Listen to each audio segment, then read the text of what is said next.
Hi guys, it's Sherill here for another edition of Sherill Talks Africa, and today I have two amazing guests. We have Aunty Blandell and cousin Dina. Okay, so we're going to have some real conversations, and we're going to talk about, our experience of going to Saturday school and actually getting to know our heritage and so forth. And Aunty Blandell was very, very, very insistent. The word was instrumental that I was looking for in us getting to know ourselves, as African Caribbean young ladies and so forth. So I'm gonna ask some questions first of all. Who wants to go first? Who should I question first? Do you think? Reason for Saturday school. Right there. Hold on.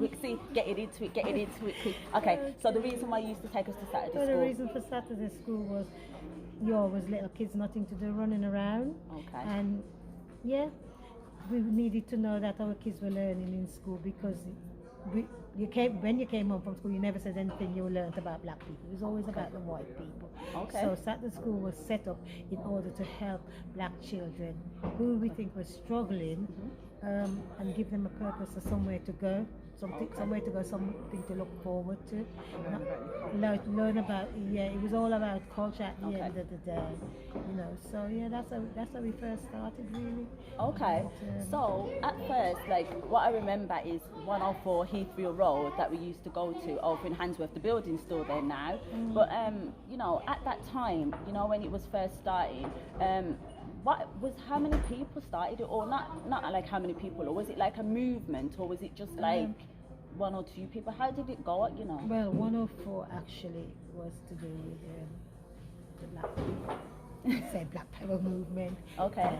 Black Power movement, and they, like I said, it's how we see our kids were progressing in school. They always seem like they were behind. When you go to parents' evening, you wasn't getting anything constructive. Oh yeah, they don't need to rush, they'll learn. This was the kind of thing the teachers then would tell you, and then you like look at your kids' book and you say, what? And then you'll ask your kids a question, and they go, I don't know. So when it came about, when Bini then decided they're going to open a school, it was all like most family friends that they knew, and bring your kids along. Okay. Send them to Saturday school, keep them off the street, you know where they are. Okay. Between 9 and 4, we know where you were. Okay, so 9 and 4. We didn't have to worry. Okay, so the whole day, you used to be there the whole day. So, cousin Dina, what did you remember about, your mum's just said there, 9 till 4. So, remember... Before it was 9 till 4 on a Saturday. You had to go to Saturday school after going to school from Monday to Friday. That's what I remember. Yeah. And obviously, at the time... Yeah. You didn't want to go to Saturday school. Once you started going, it was kind of fun because you got to meet new people, and obviously as older now, you appreciate what you did learn at the time in terms of your culture and where we come from, and just keeping the community together, because as I said, if I give an example, now there's a lot of confliction between the young people because we've got all this postcode separation and that kind of thing, whereas in those times everybody came from everywhere, but we knew each other from Saturday school. I know a lot of people that will probably fall under that postcode category, but I knew them from Saturday school. There wasn't no worry, well that person came from that area, or this person came from that area. We all just came together as black people. That's right. Because another thing was, back in that time, there wasn't a lot of black people. So when you was in an environment surrounded by your own people, you felt a lot better. That's right, and what I can say is I didn't get to go every week, all right, because so forth. But what I do remember is, I wasn't lucky. You thought I was lucky. Well, no. She had ballet. No. Yeah, look at this. I had ballet or whatever. But what I'm saying is, right, Aunty Blandell used to come and get my mum, arrange with my mum to come and pick me up, and I used to go there, and then they used to have sleepovers, and she used to make sure we're in check, but we won't go into that because that's another thing. You have respect for your elders and so forth. You're in check. There's some things that probably used to go on, and I wouldn't even repeat it to my mom, because if you that's another thing about culture and heritage. What I noticed nowadays, you might tell another extended family member something to behave themselves or don't do this or whatever, and they go tell their mom, and their mom's coming to cuss you up. What? Yeah. You know what I mean? There's things, as I said, that used to happen. I didn't even repeat to my mom because I I know if I turn around, my mum would have cussed me as well. So what you mean? What was she doing? You're jumping on the beds. What's going on? You know, we did used to jump on the beds and do all sorts. But you know, at the end of the day, that's what I mean. I think that sometimes nowadays, you know, sometimes I don't know how you guys feel. If you think that people have lost the culture of, like, you know how we used to say, like, it takes a village to raise a family. The village is disconnected now. Yeah. Literally disconnected. When I was growing up, I remember coming from school and just wary of any black person, really, because any black adult, I should say, because they could know my mum. So if I was doing something wrong, I was very wary of that. Whereas nowadays, they could know your mum, you could be friends with their mum, you could have grown with their mum, you could be their auntie. Some of these kids will tell you what they want to tell you and think it's okay. And that's what I'm saying. But when I went to example, say for instance Ghana, then even people I don't even know, little kids, hello auntie, good afternoon auntie, how are you? Oh, what do you need auntie? And you're thinking, wow, the respect levels is just amazing, and that's what I think we need to be bringing back. And that's why I'm really passionate about, you know, celebrating our culture. It doesn't have to be just Ghana, you know what I mean? Whether it even be the Caribbean, you know what I mean? The Caribbean, because you know we've got African Caribbean heritage, but I think we need to start celebrating our community like we used to do before. I do believe there is Saturday schools going on now, actually. I think there is one now that happens and so forth. But, you know, and in those early times, who would have thought maybe, you know, Aunty Blandell taking us on the bus, walking around, you know, now having it, sitting here talking about a channel of encouraging people from, say, the UK to go back to the motherland. You know, who would have thought of that? But is there anything that you particularly recall or that you learned when you were there, Cousin Dina, when you were at Saturday school? Anything in particular that you remember? Anything? Like, I'm putting you on the spot now. Or any experience that we did, or anywhere we went? Do you remember anything? There's not really. I'll get the picture out, you know, and insert it in here. I remember the picture, that I'm picture. getting old now. The memory's Didn't quite you bad. like We're do talking Marcus Garvey, you know? a few years ago. But obviously, we learned black history. Marcus We learned Garvey. about Marcus Garvey. We learned about Malcolm X. Yes. We learned about Angela the slave Davis. trade. We learned about Maya Angelou. Yes. We learned all sorts of stuff. It was all based around our culture. That's right. So be it geography, it was around the Caribbean. Yes. The history, it was around our history, where we came from as black people, not just slavery, but also black inventors, just black educated people, not That's right. just slavery, which is what they focus on as our history. We have much more history than slavery. That's right. We're very rich in a culture, but the richness has died because we've become very westernized. That's right. And very superficial and forgetting our roots. That's right. And I think that is the problem with what's happening now. And in that time, Saturday school kind of held that stuff together. I mean, even with the hairstyles now, Thank God for Bini when we was Brown. going to Saturday school, it was natural. Everybody Yes, had natural hair. that's Everybody right. had plaits. There wasn't nothing to worry about. That's right. Nowadays, young girls, like I'm talking, just leaving primary school age, if they haven't got a wig, if they haven't got false nails, if they haven't got this, they can't leave the house. Yeah, and that's And not good. all of that is us losing our culture and where we're coming from. That's right. And I think that's what we need to try and bring back into society. And even if nobody's thinking about emigrating to Africa or Ghana, a travel or just a holiday, a visit to there or the Caribbean to just remind you of your roots and where you're coming from, I think it's a good thing. That's right. I think so as well. And what I was going to say, touch on as well, is, you know, in terms of what do you think that we can do then as a community? Because, you know, like you both said that, you know, there's a disconnect, or, you know, it was a black empowerment movement to enhance the community. What do you think we can do now? And especially like with this corona, this virus and everything, what do you think we can do as a people? It's really hard because a lot of people are so disconnected that even when you do try to do things within the community, because there are things going on in the community, I think a lot of things need to be advertised a lot more. Yeah. Because as I said, they are things that go on, but unless you're searching for them or you know somebody that knows somebody, they're hard to find. So I think in terms of advertising what we do as a culture, it needs to be done more. And just coming together as a community, even if it's, well, we do have community meetings, I'm not going to lie, I have never attended one, but even if we do it in the form of events, a lot of the community now is based around the young people. And when I say young people, yes, teenagers, but even my age group, because I think that's where the disconnection has fallen apart. My mum was very strict, and I've grown up with that culture, and although I might not appreciate it at the time, I appreciate it now, whereas I think a lot of us, because we were brought up in a strict environment, we don't want to put that strictness on our kids, but that's where we're going wrong, because the respect and the discipline that we were given that taught us morals and values, we're not putting that on our kids now, and that's why they're losing their morals and values in life. So I think that's what we need to do as a community, to come back together and start implementing the morals and values, what we learned as a culture, in terms of respecting adults, in terms of respecting each other, in terms of respecting ourselves. That's right, I think so as well.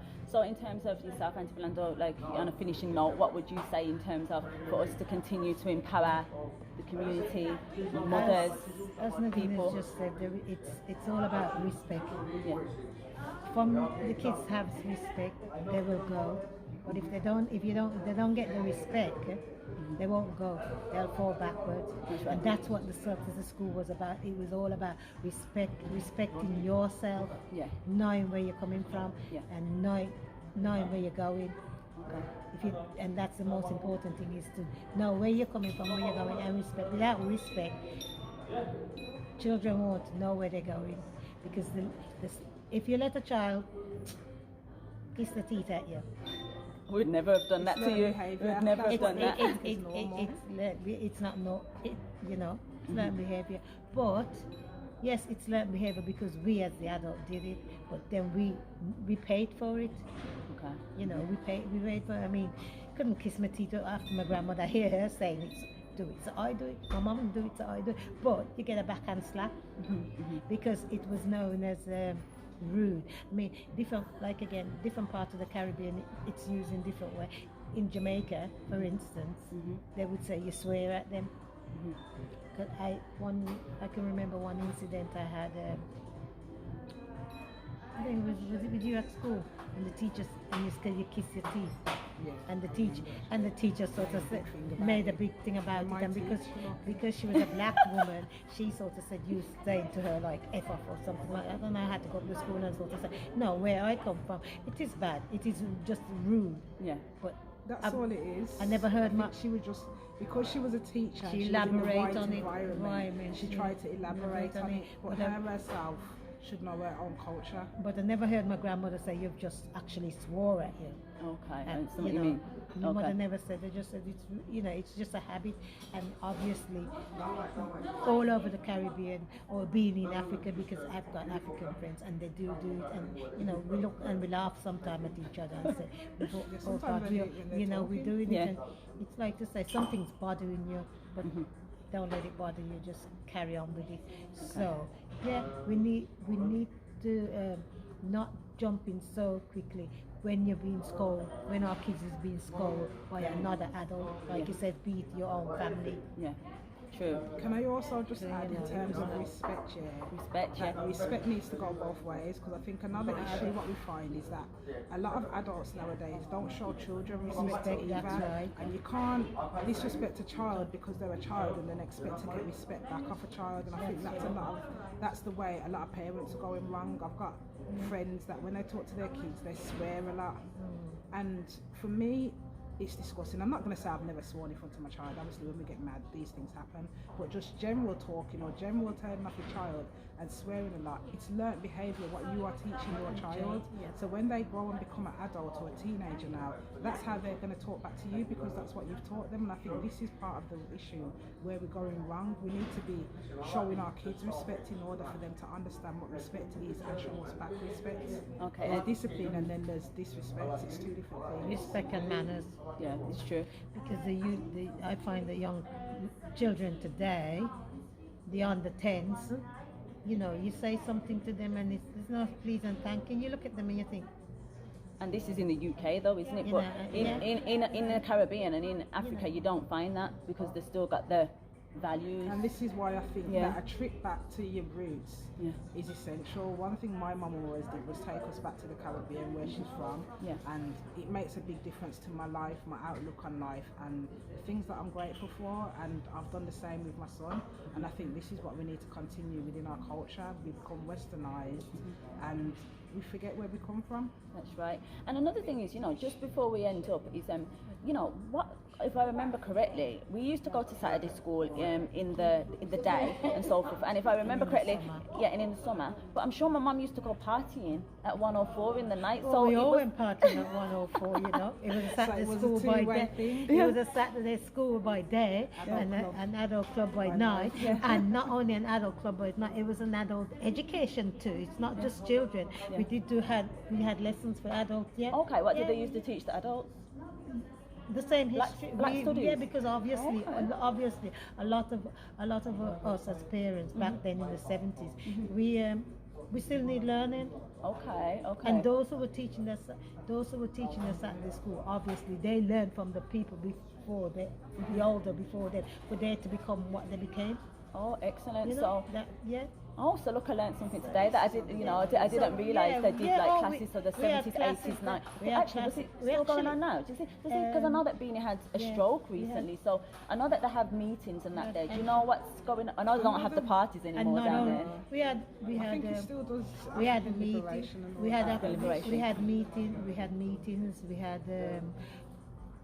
we used to do karate. We were taught self-defense. I first learned self-defense there. Oh, I see. I didn't know that.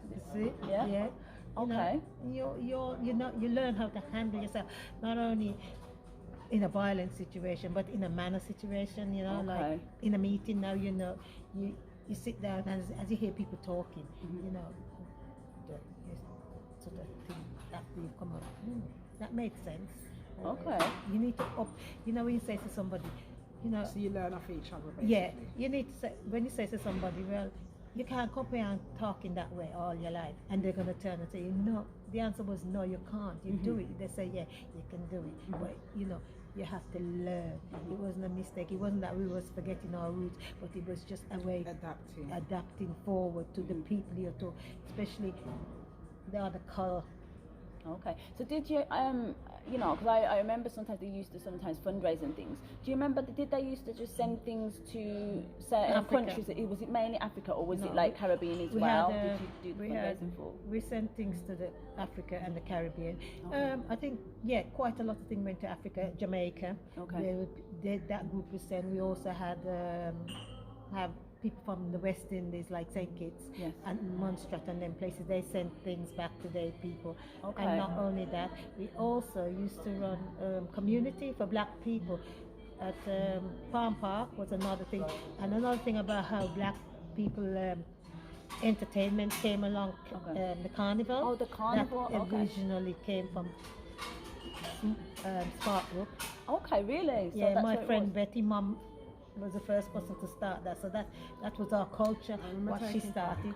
Do you? Outfit. Go on then, show us. Come on, do you know? Betty Mum, bring up, was keeping, that was another part of our culture which has been taken away from us.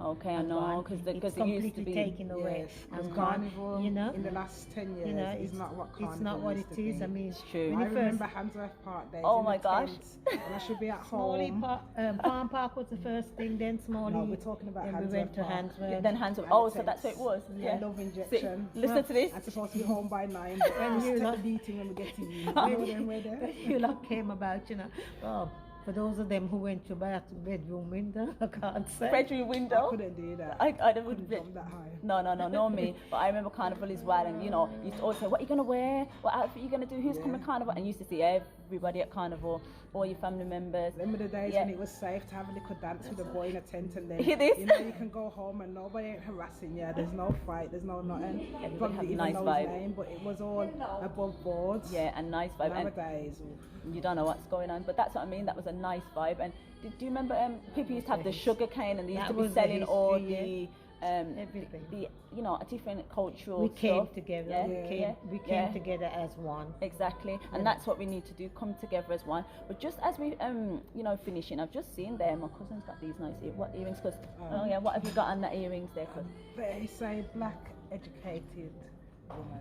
Black educated woman, exactly. So that's what we have to be. Trying to keep in tune with my culture as much as possible. That's right. So we have to be, as stay connected and encourage the diaspora to return, whether it be to the motherland or to the Caribbean. We need to get to know ourselves, make sure that we do that, because as we said, my auntie here, she's been very, very instrumental in the footsteps and things that's going to happen now. Look, who would have thought, like, I'm not going to say how many years later, because I'm 21 every year, you know what I mean? So let's try and keep it fabulous around here, and you know what I mean? Don't let go. Don't tell us. I'm not saying anything about age. Exactly, no. But seriously, on a serious note, like my auntie here, she probably didn't realise that just taking us each morning and how it could be be important in our life, forcing you. But well, for me, I was an only child, so to me, anything to get out of the house would have been is good. So you know what I mean. So I didn't used to mind, you know what I mean. But what I must say, I'll be honest with you, Saturday school, I'm not really academic. If I have to do schoolwork and I have to really, really, really, really learn, so Saturday school for me was, because I didn't used to go all the time. I used to be, oh no, because them spellings there. Yeah.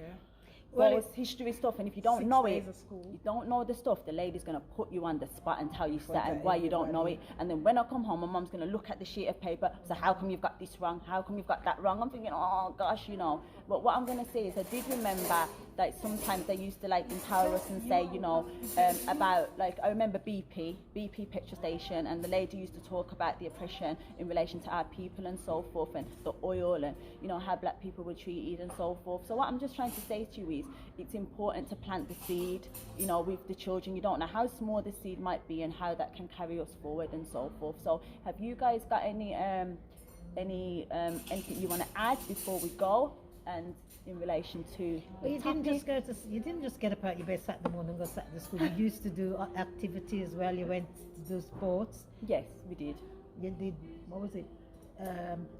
Ballet, tap dance, karate, judo. They took part in everything. Gymnastics, no gymnastics. Gymnastics was the one. She used to take us to gymnastics as well. I didn't just let them got do. Some badges actually, people. I didn't just let them think that it's all about Black history. They did have others to fall back on before. They did that before they went to Saturday school, actually. Went to Saturday school, I think from 12 till, I think it was 12 till 4. Or 12 to 3, something like that. Yeah, we did a lot. Yeah, but you had the other activities in your life, Exactly. So that's what I'm saying. You have to invest in the children, because you don't know in the future how it will help. Anyway, as I say, don't forget to subscribe to Sherill Talks Africa. Share. Let people know about what we're doing here. Also connect with my free group on Facebook, Let's Talk Africa 2020 and beyond, and stay connected. So in relation to, you said like a really important point, Aunty Blandell, in relation to our ancestors and so forth, but so I need to capture this. As I said, we've all still got our African, was it not prince, what did I just say? Spirit guardian, that walks with us. Yes. Even though we don't think so, we have got them. They are around us. So many a times when we get into trouble and we're saying, Lord, we have got the African Lord that's keeping us as we go along. I've always been taught that by my grandparents when we were small. So, I do believe in it. Okay. That there is a guardian there. I do as well, and the higher power and the ancestors. And they've been through so much, and we have to just be grateful that we've even got the opportunities here now. Yeah. So remember, call upon your guardian angels, or know that your guardian angels surround you, and stay focused. Anyway, I'm gonna love and leave you all. Bye. Bye.